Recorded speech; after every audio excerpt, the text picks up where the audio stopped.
Welcome to my Ultimate Decades Challenge. The year is 1321, and our journey begins in Windenburg, Germany.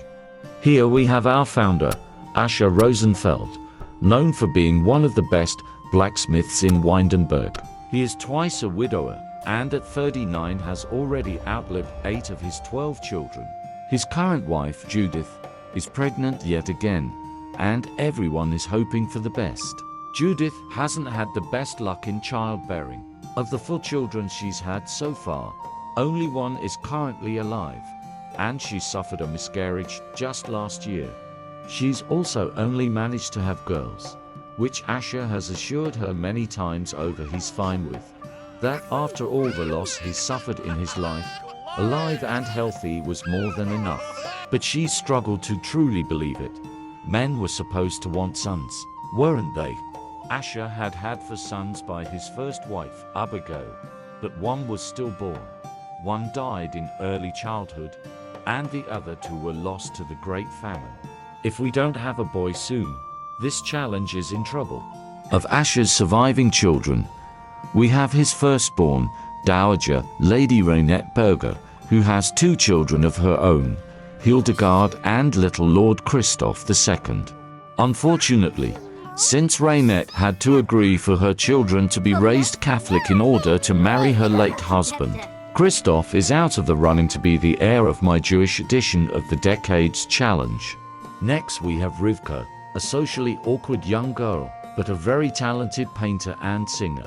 Though it wouldn't have a name for hundreds of years, Rivka often has feelings of being different from other people, like she's a foreigner in her own land. Her father assures her that everyone feels that way sometimes, and that someone as loved and talented as her will always have a place in the world. Alexandra was the only child born during Asher's marriage to his second wife, and, unlike Rivka, she's very outgoing and loves outdoor activities like fishing and archery, though is still very close with her big sister. She's especially treasured by her oldest sister, Rainette, as Anne was the older sister of her childhood best friend, Alexandra Elkins, who died shortly after her 13th birthday.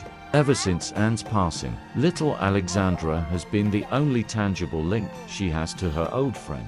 Rainette has even floated around the idea of having Alexandra come live at the Berger estate, so she can bring her up to be a lady and find her a rich husband when she's older.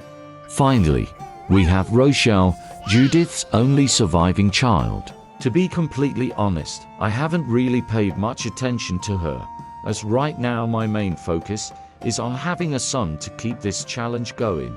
Speaking of which, it looks like Judith is in labor.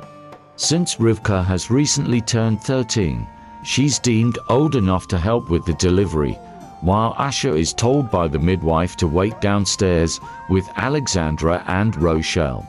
Rivka is happy to assist her stepmother and the midwife, as she knows it'll only be a few years before she's in this position herself, and wants to know all there is to expect. It was a long and grueling labor, but finally Judith gave birth to her. Are you actually kidding me? Well, welcome to the world, Marguerite. Rest up while you can, Judith. We need to get you pregnant with a baby boy, or the Rosenfeld legacy is doomed.